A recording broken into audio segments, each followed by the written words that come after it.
Assalamualaikum warahmatullahi wabarakatuh. Semangat pagi, selamat pagi anak-anak semua. Selamat pagi anak-anak yang hebat, selamat pagi anak-anak yang ceria.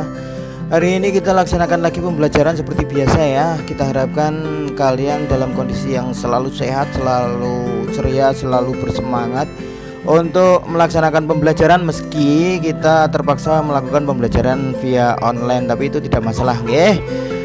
Sebelum melaksanakan pembelajaran, tentu kita ingatkan kembali tugas-tugas kalian, tugas-tugas anak-anak yang harus dilakukan setiap pagi. Yang pertama adalah membantu pekerjaan orang tua kalian ya. Silakan berbakti kepada orang tua ya, dengan membantu dengan ikhlas, dengan gembira pekerjaan bapak ibu kalian di rumah. Apapun yang bisa kalian lakukan, kalau bisanya menata tempat tidur, membersihkan lantai, membersihkan halaman, silakanlah dikerjakan ya. Kalau yang perempuan silakan ikut membantu ibu kalian memasak di dapur. Kemudian yang kedua adalah sholat duha 4 rakaat, tentunya dirangkai dengan doa duha. Jadikan kebiasaan yang baik setiap pagi ya, sampai kalian dewasa, dibawa kemanapun dan kapanpun. Kemudian yang terakhir adalah melaksanakan tadarus ya, surat-surat pendek dari juz amma. Baik anak-anak, mari kita laksanakan pembelajaran pada kesempatan pagi hari ini. Tema 5 cuaca, subtemanya masih subtema 2 meneruskan yang kemarin ya. Pembelajaran 4 menemukan informasi dari teks lisan tentang perubahan cuaca. Kita dapat berlatih menemukan informasi dari teks lisan dengan cara mendengarkan teks yang dibacakan guru atau temanmu. Kalau kemarin kita sudah mempelajari bahwa untuk mendapatkan sebuah informasi kita bisa membaca teks ya, bisa membaca dengan cermat, atau bisa dengan melihat gambar yang disajikan, itu juga bisa kita mendapatkan informasi. Nah sekarang ternyata informasi itu juga dapat kita peroleh dengan mendengarkan teks yang dibacakan oleh guru atau oleh temanmu ya. Pada saat guru atau temanmu membaca teks tentang perubahan cuaca, maka catatlah pokok-pokok informasi yang terdapat pada teks tersebut.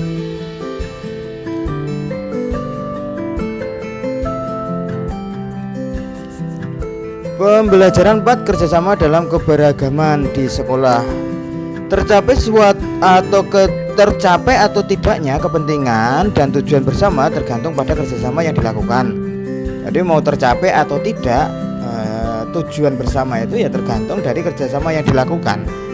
Hal tersebut menunjukkan bahwa kerjasama memiliki arti penting dalam mewujudkan persatuan. Ya, kalau kerjasamanya buruk maka bisa jadi tujuan itu tidak tercapai.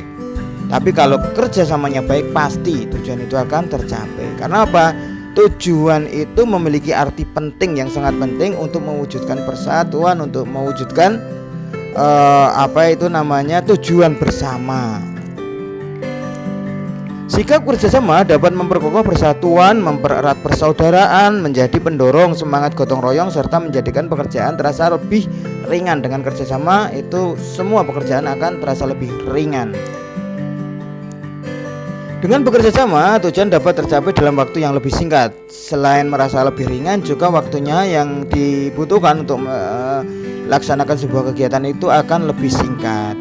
Dalam bekerja sama, kita harus bersikap toleran, artinya saling menghargai ya terhadap keberagaman yang ada. Tidak boleh menang sendiri, tidak boleh egois ya, harus saling menghargai. Ayo kerjakan latihan soal yang ada di buku pena kalian, silahkan kalau ada dikerjakan. Meringkas informasi dari teks tentang perubahan cuaca. Meringkas kok meringankan. Kita dapat menemukan berbagai informasi dari sebuah teks. Kita pun dapat menuliskan kembali informasi-informasi yang terdapat dalam teks. Kita menemukan berbagai informasi dari sebuah teks. Setelah itu kita menuliskan kembali informasi-informasi dari teks tersebut. Ya, tentu informasi-informasi pokoknya yang kita tulis, tidak semua teksnya kita tulis. Itu namanya ringkasan. Untuk menyingkat isi teks, kita dapat meringkasnya ya kan, ringkasan toh. Meskipun singkat, ringkasan tetap tersusun oleh kalimat efektif. Jadi itulah ringkasan. Kalau anak-anak silakan membuat ringkasan, jangan bingung. Cari informasi-informasi pokoknya itu yang kita tulis, jangan semuanya ditulis. Yang tidak penting nggak perlu ditulis, itu namanya ringkasan. Ingat kembali hal yang perlu diperhatikan saat membuat kalimat efektif. Kalimat efektif itu kalimat yang tidak terlalu panjang lebar tetapi langsung pada intinya, apa yang pengen dikerjakan, apa yang pengen dijelaskan itu langsung tertulis, itu namanya kalimat yang efektif. Pembelajaran 5, manfaat kerjasama dalam keberagaman. 1. Terciptanya kehidupan yang rukun.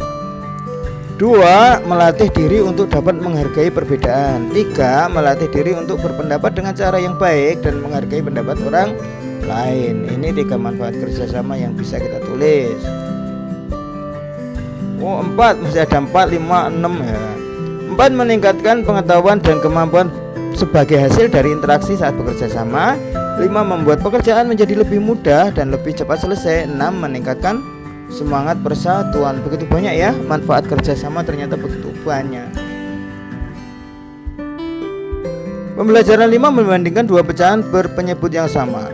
Pecahan dengan berpenyebut yang sama dapat dibandingkan dengan cara membandingkan angka pembilangnya. Kemarin sudah latihan ya. Ya, pembandingan itu lebih besar, lebih kecil ya, sama dengan itu. Semakin besar pembilang, maka semakin besar nilai pecahan. Pembilang sama penyebut nanti berbanding terbalik ya. Kalau pembilang itu semakin besar, maka akan semakin besar nilai pecahan. Itu yang di atas ya pembilang itu. Yang di bawah kalau penyebutnya lebih besar, maka semakin kecil nilai pecahan. Jangan kualik-kualik ya. Kalau yang di atas itu semakin besar, pembilangnya akan semakin besar pula nilai pecahan. Kalau yang penyebutnya semakin besar penyebutnya yang di bawah, maka semakin kecil nilai pecahan. Karena apa? Itu pembagi masalahnya. Oke. Ayo kerjakan latihan soal yang ada di buku pena kalian. Silahkan kalau yang ada di buku pena, tolong walaupun tidak kita tugaskan, tetap harus anak-anak kerjakan semua yang ada di buku pena. Pembelajaran 6, manfaat kerjasama dalam keberagaman. Dalam kerjasama, hubungan yang harmonis penting untuk dijaga. Hubungan yang harmonis, hubungan yang baik, hubungan yang saling menghargai itu perlu dijaga. Sikap positif seperti saling menghargai, rendah hati, dan toleransi perlu terus dikembangkan. Jangan justru mengembangkan sikap negatif ya. Saling menghina, saling merendahkan, saling mencaci, saling berbuat curang, itu sikap negatif. Yang harus dikembangkan dalam kerjasama itu sikap positif, menghargai, rendah hati, toleransi, ya kan? Itu sikap positif. Kita boleh mengeluarkan pendapat kita ketika bekerja sama, boleh mengeluarkan pendapat. Pendapat harus disampaikan tapi dengan santun. Ketika ada orang lain yang menyampaikan pendapatnya, juga kita harus menghargai pendapat orang tersebut. Tidak boleh menang sendiri. Membandingkan 2 pecahan menggunakan tanda perbandingan. Ayo ingat kembali cara membandingkan pecahan dengan menyebut penyebut yang sama. Perhatikan pembilangnya, bilangan di atas ya. Semakin besar pembilangnya, maka semakin besar nilai pecahannya. Ingat, jika penyebut sama, semakin besar pembilang, maka nilai pecahannya semakin besar. Penyebut yang di atas, saya ulang lagi bahwa penyebut yang di atas. Kok penyebut pembilang? Apa? Pembilang itu yang di atas, kalau penyebutnya itu yang di bawah.